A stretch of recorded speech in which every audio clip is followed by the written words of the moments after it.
Welcome to the Proteomics in Proximity podcast, where your co-hosts Cindy Lawley and Sarantis Clamidis from Olink Proteomics talk about the intersection of proteomics with genomics for drug target discovery, the application of proteomics to reveal disease biomarkers, and current trends in using proteomics to unlock biological mechanisms. Here we have your hosts, Cindy and Sarantis. Hey everyone, welcome to Proteomics in Proximity. Today I have Evan Mills together with me to talk about a pretty exciting event that we attended last week. We're keen to share some of the learnings with you. So Evan, thanks so much for joining. Would you mind just giving us a quick introduction? Yeah, thanks, Cindy. Great to be on again. Been with Olink for about 8 years in the next-gen proteomics field for a dozen. Former scientist converted into life science tools business person, currently vice president of business development at Olink, where Cindy and I and some other folks are trying to pave the way for the future of protein-based diagnostics, biomarkers, and had a really interesting meeting that we're excited to share the details with you. Yeah, this event was the Reagan-Udall Foundation's FDA event on geroscience. So gero meaning elderly or aging, and science and therapeutics, therapies to help us with aging, sort of this brave new world that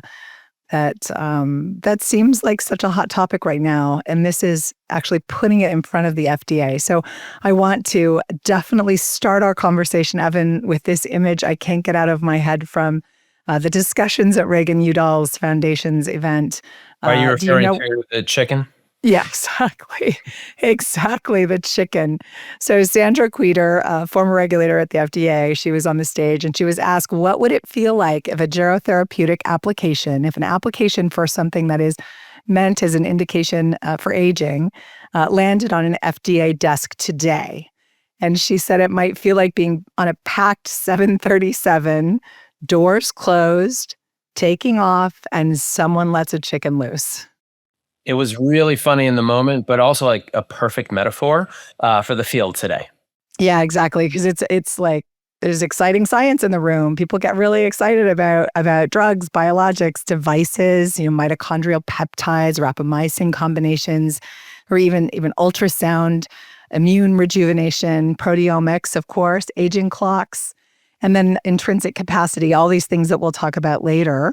Yeah, no, there was a lot going on and a really interesting mix of folks in the room. And I think that's what made this meeting particularly valuable, right? Is there were people from the FDA, former regulators, current regulators, the ARPA-H, XPRIZE, academics, company representatives from pharma, such as Novo Nordisk, GSK, Regeneron, BioAge, Cambrian, Stealth Biotherapeutics, Altos Labs, and of course, Thermo Fisher Olink, all in the audience. So good mix. Little old Olink, yeah.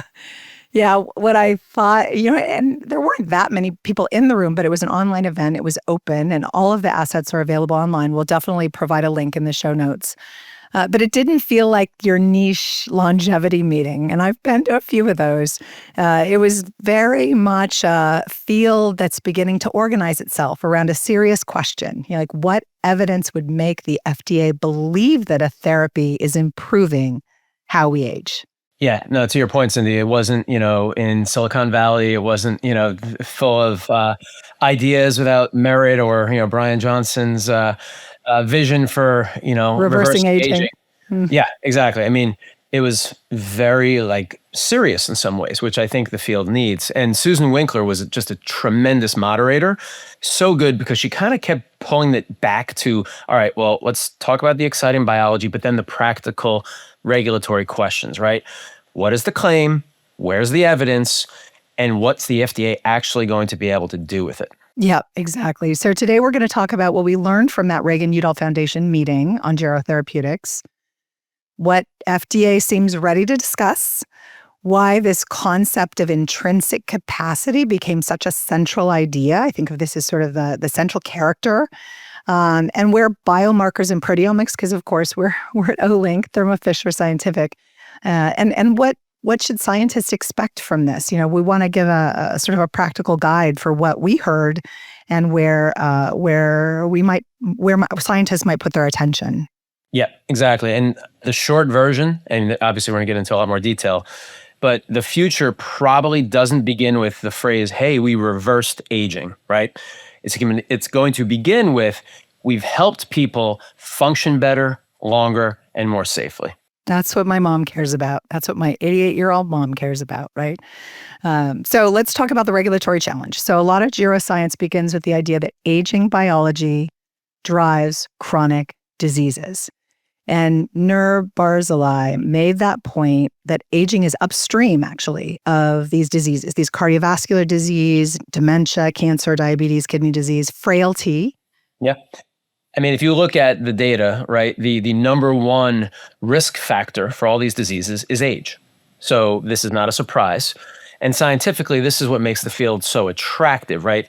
If we as a community can figure out an upstream mechanism to target, you can improve many, many conditions.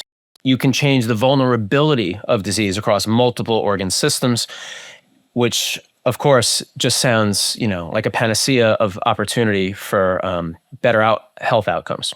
Well, for what I want for my future, maybe it'll be just in time for me, but the FDA is not approving enthusiasm. Certainly there was enthusiasm, and as you said, Susan Winkler was good at keeping the enthusiasm high, but keeping it, recognizing that we have a job to do. Yep, and Sandra Cuter made the core point multiple times, right? What's the indication? Because at the end of the day, aging is a bit broad, and specific indications are how this world has to work. Yeah, who's the patient, right? Who are you treating? And what claim can you put on the label? And what's the dose? What's the risk? And how long does someone take it? Are these things that people are popping every day of their lives, right? Right. What benefit are you taking? What benefit are you asking the FDA to recognize? Yeah. And Susan and others were kind of translating that language of the scientific aspiration in the room back to, all right, let's think about what's the regulatory checklist one has to go through. So very pragmatic, which is good, right? It grounds some of the discussion that can be perceived as pseudoscience if, without that grounding. So it was a very productive counterbalance, let's say. Yeah, and aging's not a simple thing, right? Are we treating aging, age-related disease, frailty, sarcopenia? These are words we have batting around quality of life, right? Immune decline, of course, resilience comes up, early functional decline, et cetera. Yeah, and depending on what we look for, it kind of has it absolutely has a very big impact on the developmental path. Yeah. And Stephen Kozlowski, who I believe was actually that Jamie Justice, who we'll talk about later, she actually came out of his group, but he spent years thinking about how to bring geroscience into randomized clinical trials. And so he opened up the meeting and reminded us that the current biomedical paradigm is disease by disease, risk factor by risk factor, and that geroscience is trying to do something broader. And unfortunately for geroscience, broader is harder to prove. Yeah, and he was saying, it's not just aging biology is promising, it's what endpoint would convince us that a therapy really affected the biology of aging in a way that improves human health and health span. Yeah. And that's really where the practical tension starts, right? I mean, the healthier the population, the longer it's going to take to see events, right? So inherently, if you think about a clinical trial, if aging's your endpoint, it's not very pragmatic. Yeah. If you want to prevent disease, disability, or death, you're going to need super long trials, and they're very expensive, and they're just not very practical. Yeah. And that's why people were talking about stepping stone indications, right? Right. So, and the field will decide, all right, maybe we start with sarcopenia, we start with frailty, immune decline, right? Cardiovascular risk, obesity, diabetic macular edema, other age-related complications where there's some common biological drivers and the endpoint's a little more concrete. So can we reduce risk of multiple age-related diseases or preserve the function across domains? Right. And I think the scientists in the room are very optimistic that we can. And I mean, knowing the little I know about proteomics and pathway level biology, I'm confident that there are going to be some common nodes that we can nudge in the right way. But we have to prove something specific first. Yeah. And the FDA's answer, right? Their shift, I think I sort of already assumed that they were like, don't come to us. But it wasn't that. They didn't say don't come. They said come prepared and know what we're saying in this meeting, because this is how we need to think about it. Yeah, I think that's a really important distinction, right? I mean, the door is very much open, but there's some rules, right? There's just some ground rules that despite the excitement about the field and, everyone's enthusiasm about some new ways to approach aging, you still got to play by the rules if we're going to move things forward meaningfully. And that means, we need to have preparation around there's a product, there's a population, there's an endpoint, there's a claim. We're thinking about safety, we're thinking about dose. And of course, there should be a very credible biological rationale. What's the mechanism? Why does it work? Yeah. And if we're tracking toward that long arc of mortality, like you say, that's a long path. This brings us now to this concept of intrinsic capacity that was such a big topic. And as a sort of a main character, what can we do with intrinsic capacity? It's probably worth spending some time, unpacking that. I think so. So, there are several people that touched on intrinsic capacity. John Beard gave this conceptual foundation. Health is a continuum. Most of medicine's threshold based, right? You cross a line and suddenly you have diabetes or hypertension or dementia. You start on a drug regimen or you have an ICD-10 code. But aging doesn't work that way. Right. As we all know, aging is gradual. Functional decline is gradual. And if we wait, right, until there's a very clear manifestation or disability, it might be too late. Right. And we might miss an opportunity, right? So intrinsic capacity, this idea of capturing an individual's underlying capacity across multiple domains. And those domains were locomotor, movement, cognitive, sensory, psychological, and then this concept vitality. Yeah, and I'll try to translate that to very simple language. Can you move? Can you think? Can you see and hear? Can you maintain your psychological well-being? And can you withstand stress? Yeah, and what makes it powerful is that older adults, certainly my mother, she cares more about function than wrinkles or diagnostic labels. Exactly, right? I mean, that's, at the end of the day, the only outcomes that matter to human beings. Labels might be convenient constructs for the medical world, but when we think about aging, it's, those moments that matter, right? Can you hear your family? Are you able to move to watch your grandkids, play soccer or whatever the case may be?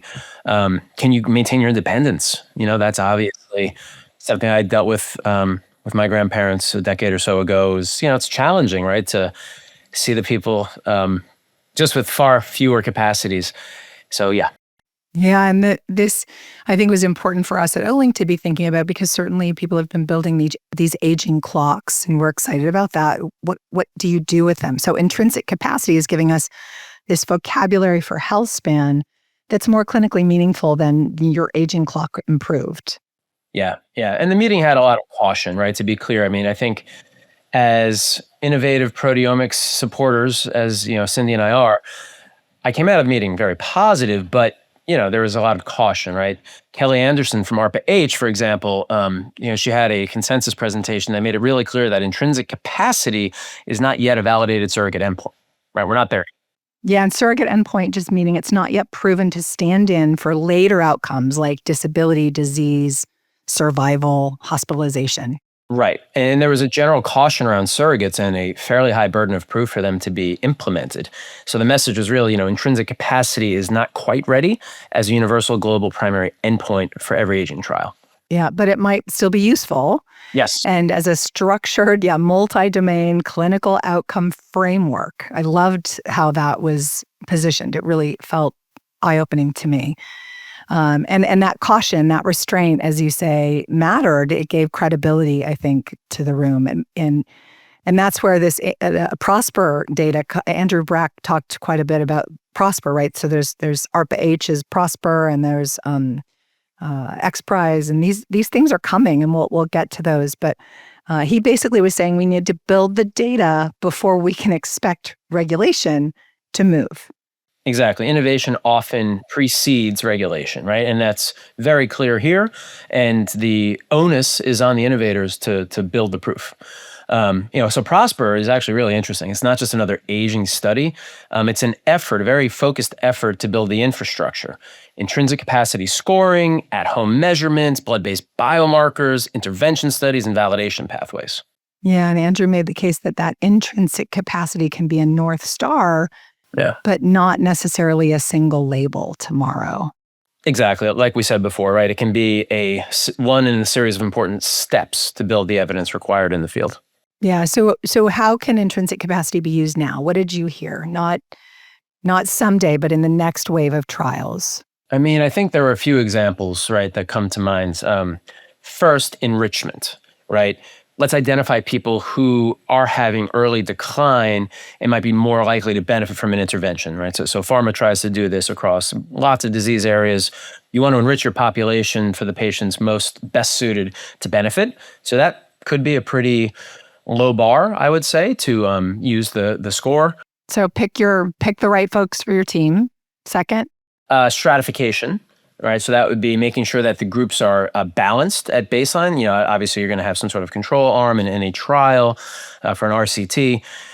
You want starting from the same basic area, right? It's the same starting block, if you will, in the race. That could be another use. And third, intrinsic capacity could also be used as a secondary endpoint, right? There's a lower bar if it's a secondary endpoint. So if the trial is constructed around mortality and disease, you could still have this IC measure to track comparable data on function across these different domains. And in some cases, the intrinsic capacity could act as a domain-specific primary endpoint, especially if the mechanism clearly maps to that domain.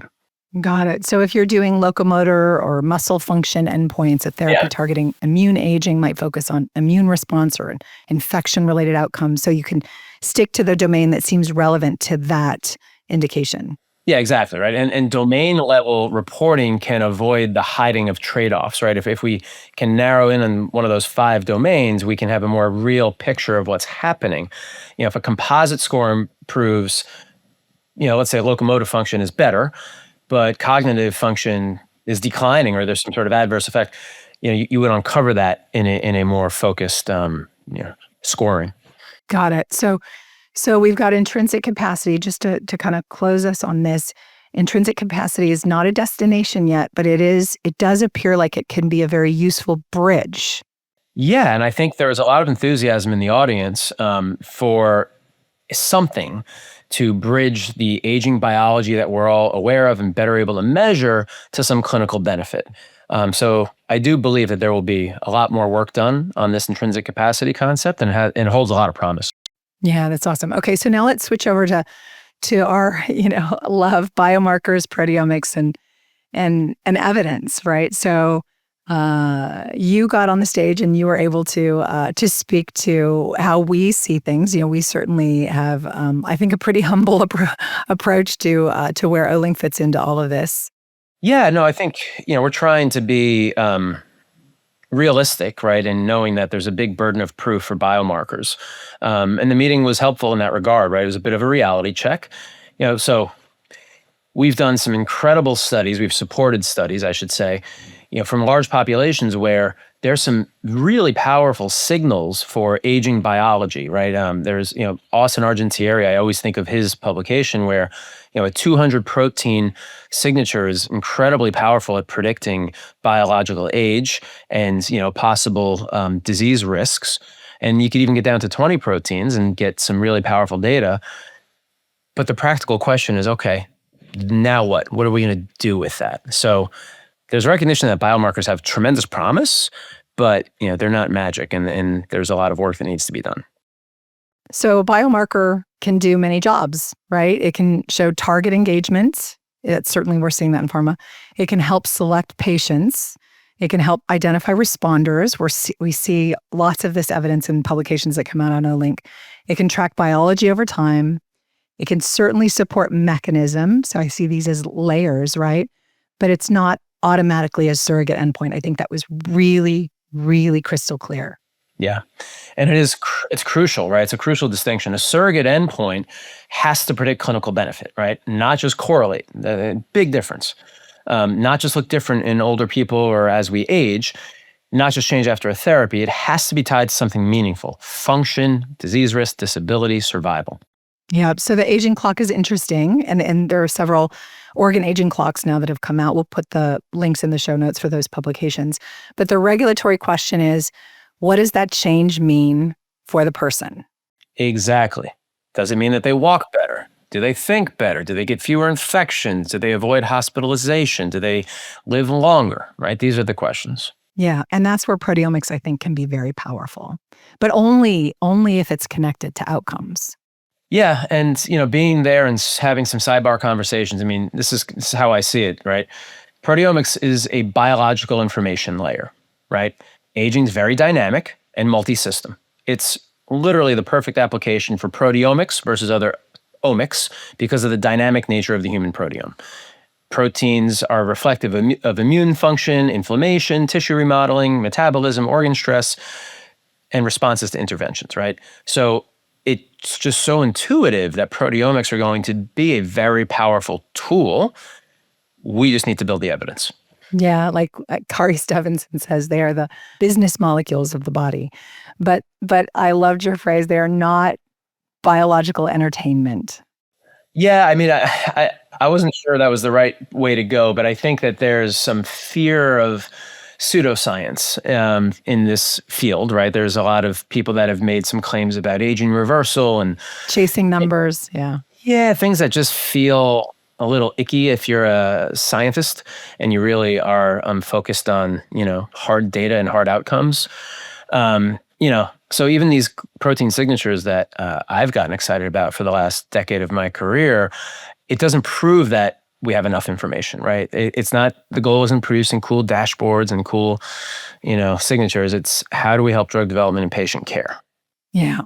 And that's where the company representation was interesting.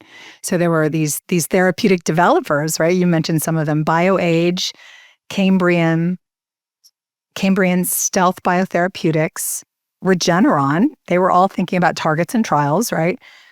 We also had Novo Nordisk and GSK in the panel session that you participated in. They're talking and thinking about, of course, chronic disease prevention and trial strategy. And then, of course, you were representing Olink, and that is that technology layer, right? The data layer. Yeah, exactly. And for, an enabling platform, which is what we would consider ourselves, the question is not what claim do we want from our drug? It's how can this measurement help the whole field make better claims, right? Is there some sort of common biology that can be uncovered in this information layer that can help the whole field? Yeah. And what do you think is going to make proteomics actionable in this space? I think, honestly, Cindy, I think about this a lot because, and you and I, I've been very fortunate to be a part of the generation of a lot of data, and other companies have generated a lot of data. And I think everyone's appetite is really is rising for what's going to happen next. And I think it's going to come from two key things, right? We need longitudinal data. We need to see how proteins are changing over time in relation to the endpoints that we're trying to measure. And we need interventional data. We have to show sensitivity to change. Otherwise, a signature of the biomarkers are going to have very limited utility. We could even talk about functional data, clinical outcomes, obviously. I mean, if a protein signature that's, an easy blood draw can predict a decline in intrinsic capacity, or it changes when a therapy works, or it tracks with improvement in one of those 5 conditions that we mentioned, I think it becomes super valuable, right? So I think it's a combination of the industry partners and perhaps governments coming together to realize we need to make some investments and we need to generate this data. Yeah. And so the future evidence, I think, that package is going to have layers. It's a stack with mechanistic foundation, right? That mechanistic foundation, I think Olink is showing to be incredibly valuable. I think that's a good analogy. I mean, I think a stack works, right? Like at the bottom, you're going to have mechanisms. Like, all right, so what's the mechanisms that we're trying to treat and measure and understand, whether it's mTOR, mitochondrial activation, inflammation, senescence of cells, metabolism, et cetera. Then there's the biomarkers and the omics that kind of layer on top of that to tell us what's going on when we're modifying these things, right?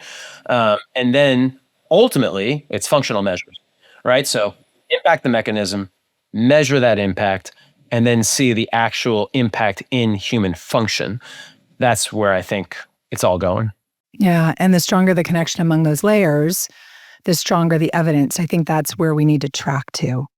100%, right? And if your mechanism and biomarker response and the functional improvement all kind of align and it makes biological sense, then we have a very convincing story. And that's how I think the field really moves forward. Oh, that's exciting. Okay, so the field is not waiting for this, right? There are trials going now. They're already underway. So let's talk about XPRIZE and PROSPR being the ARPA-H arm. That made it feel urgent that human studies are already happening. Yeah, which is amazing, right? I mean, I remember reading about some crazy parabiosis experiments with mice and all these things. But yes, this is not theoretical. There's real things happening in humans. And we just had a podcast recording that'll be up soon with Tony Weiskara talking a little bit about parabiosis. So that'll be coming soon. But yeah, so Jamie Justice. So we promised we'd talk a bit about Jamie. So her XPRIZE, this Healthspan XPRIZE competition, made it really clear. And she has this role. It's so phenomenal. She's the perfect person for this, where she's willing to step out onto this ledge and say, hey, look, we need to start defining what this looks like. And we won't get it perfect, but let's not let perfect be the enemy of the good. Let's move this forward. And we need to have a framework within which we are moving. And she's just so easy to iterate with, right? She's so great at bringing community together and helping them feel not left out, help them feel part of the discussion. She kept bringing discussion back to action, right? Teams are already testing interventions. They're already collecting human data. They need a framework now. What can we do to help them? Yeah, no, I mean, she was a very powerful speaker.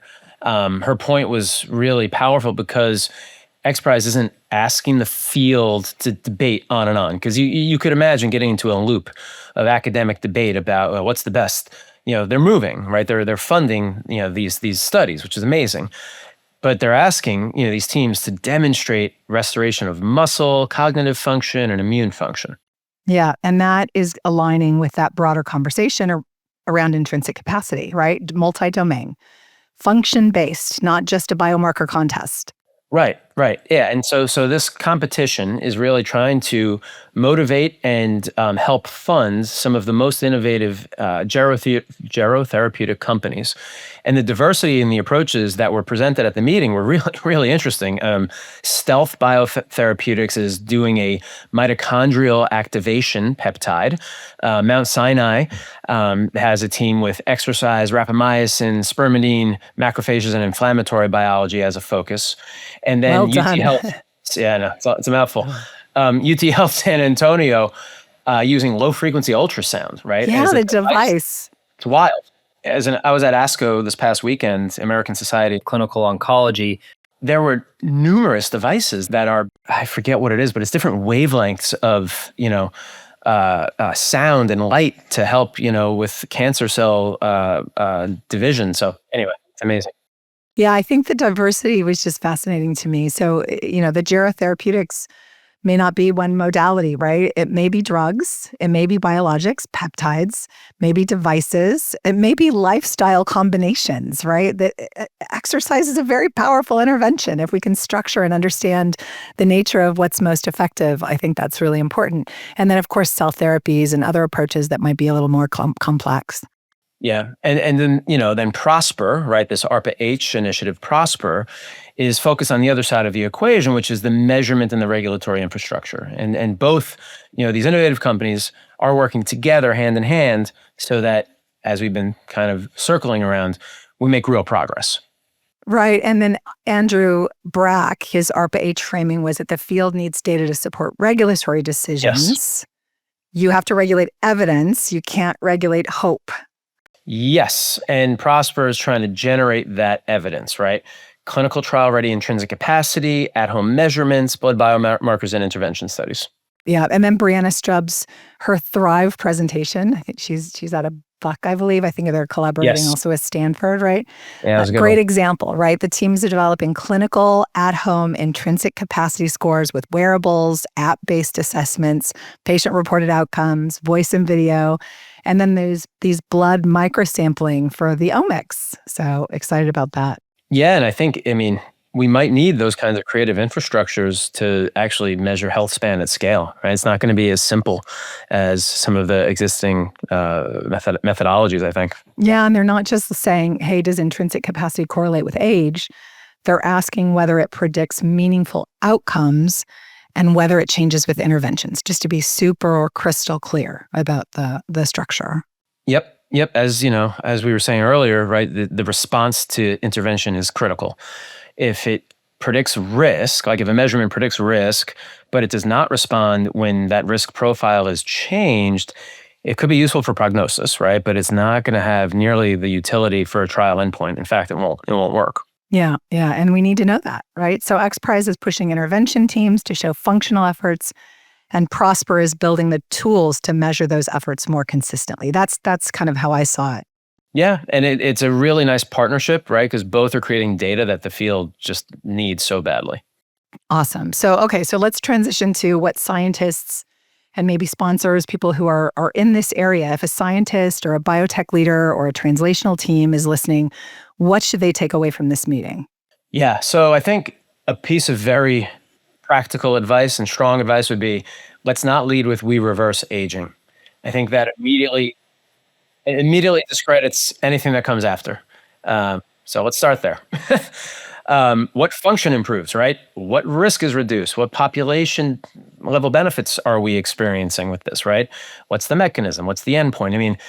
It's almost like we have to think of an exotic, super cool concept and dumb it down a bit to be more believable, if that makes sense. I think manage expectations on it, right?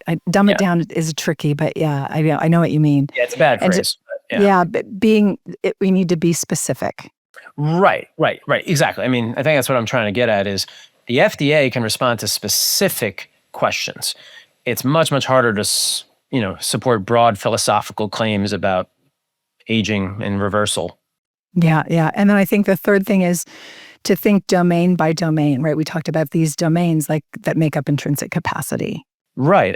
Some of the mitochondrial presentation was super interesting. So if there's a functional outcome that is linked to what one would expect if you improve mitochondrial function, focus there, right?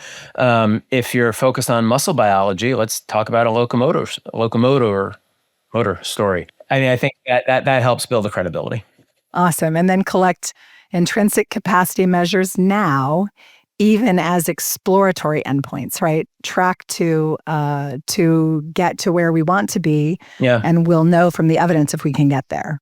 Yeah. And I think, it feels like a low risk move to start doing that. It feels like there's a real inertia behind the concept. Andrew Brack had that ask, right? The field needs data across these trials. And if everyone's using these, different measurements, it's going to be super hard to build consensus. So I think it would be a great proactive move for scientists in the field to kind of come together around this intrinsic capacity concept. Love it. And then biomarkers need a job.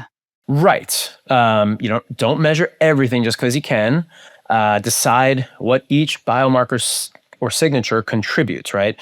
Does it contribute to your claim for target engagement, for patient selection, for safety, response, mechanism, or surrogate development? Yeah. And this is so crystal clear. And it sort of really put a damper on things, but it's like, do not neglect dose, duration, safety, and manufacturing. These are critical pieces the FDA cares a lot about. Yeah, in the defense of the folks who presented, their visions for their therapeutic concepts, they had 10 minutes. But there was a comment at the end from the regulators. Not one presentation addressed those things Cindy just mentioned. Yeah. And they're super important. So, yeah, again, brings us down to earth. Right. Well said. And collaborate where collaboration makes sense. Yeah, aligning on endpoints, the IC concept I think is really powerful. One of the things that, Cindy, you and I have lived is the collaboration of the pharma partners to run 600,000 human samples in the UK Biobank, right? Those kinds of collaborative industry government efforts. I mean, UK government has co-funded that work, right? I think in the US, we should really take a look in the mirror and think about how can we co-fund some work to build data at scale, because that data is part of that biological foundation layer that we talked about, right? From that, one can then build these signatures, build things that, once tested properly, could become extremely valuable in the field. Yeah, and it's by leveraging that, measuring millions to understand one, that we're laying the foundation and building harmonization structure to know what these biomarkers, what we can expect from them, right? Give them that job. And then individual sponsors, the message was individual sponsors still need to go to the FDA with their own products and their own development plans. True, right? I mean, even if we have this shared infrastructure and shared data generation and shared endpoint harmonization, you still have to get your product-specific evidence, right? You still have to get through the typical process. Yeah, and I think Susan Winkler, she was so great. I just loved her moderation the whole day. She so much energy, and she kept bringing the room back to practical next steps, right? Yep. She didn't dampen the enthusiasm, but what can be done collectively? What must be done, sponsor by sponsor? What needs FDA input? What needs more evidence? Exactly. And I think that is the right balance. I think this theme has come up in this podcast multiple times, but I think it was one of the best parts of the meeting is that there was a pragmatic realization on both sides that we have to meet in the middle to make things actually happen and move things forward. Yeah. And that's how Healthspan therapeutics will advance. Not one giant leap, but a series of credible steps in the right direction. So, okay. So after this meeting, Evan, are you more optimistic or are you more cautious? Boy. I mean, don't take the easy way out. You're going to say both. It's such a cop out, right? I'll make a stand and say optimistic, because the fact that the meeting happened means that regulators want there to be progress. The fact that they said, come to us, means that they want Gerotherapeutics to be brought to market. So on balance, I'm very optimistic. Now, cool. The doses of realism are hard to ignore. So I'm optimistic, but I think the timeline might be longer than people want it to be, because there's a process that needs to be gone through. So I hold optimism, and I do hope that with increasing evidence of perhaps some novel approaches, there will be a true meeting in the middle of the regulators and the innovative science. I think that's fair. Optimism with discipline. So my takeaway is that gerotherapeutics may not arrive first as a broad aging indication. They may arrive through frailty, sarcopenia, immune function, metabolic disease, locomotor decline, cognitive domains, other age-related conditions, more domain-specific. Yes, and I think that's exactly where the conclusion fell. And as those stepping stones accumulate, as more and more of them are developed, the field will eventually build sufficient evidence for broader health span claims. Yeah, and the story is not that the FDA is blocking longevity. That is not the story. No, I don't think so. Not at all. I think the story is longevity science is maturing, and it's growing up. Yeah, and that means moving from this fascinating biology to evidence that people can trust. Evidence that shows people can feel, function, and survive better and longer. Perfect. That's the real promise of better aging. And maybe the best way to get that chicken safely back in its cage on the 737. Well done. Way to bring it back home, Evan. Thanks so much. And everybody out there, thanks for listening. I hope this was useful. Well, that wraps up this episode of Proteomics in Proximity. Huge thanks to our guests and authors of such impactful publications. I also want to thank you for tuning in. Really appreciate you being here. If you enjoyed the content of this episode, please think about sharing it with friends or colleagues you think might be interested in the content. In addition, if you'd be willing to head over to Apple or Spotify or wherever you digest your podcasts and give us a rating and review, this will help others find the podcast when they're searching for proteomics or precision medicine podcasts. And mostly, I want to say we would love to hear from you. So we have a dedicated email address, pip@olink.com. Please reach out. Let us know what you're interested in hearing about, what you care about, and any feedback on the episodes that we have already done so far. This is all about you, and so we're really keen to make sure that we're meeting what you'd like to hear about. Thank you so much, and we'll see you soon.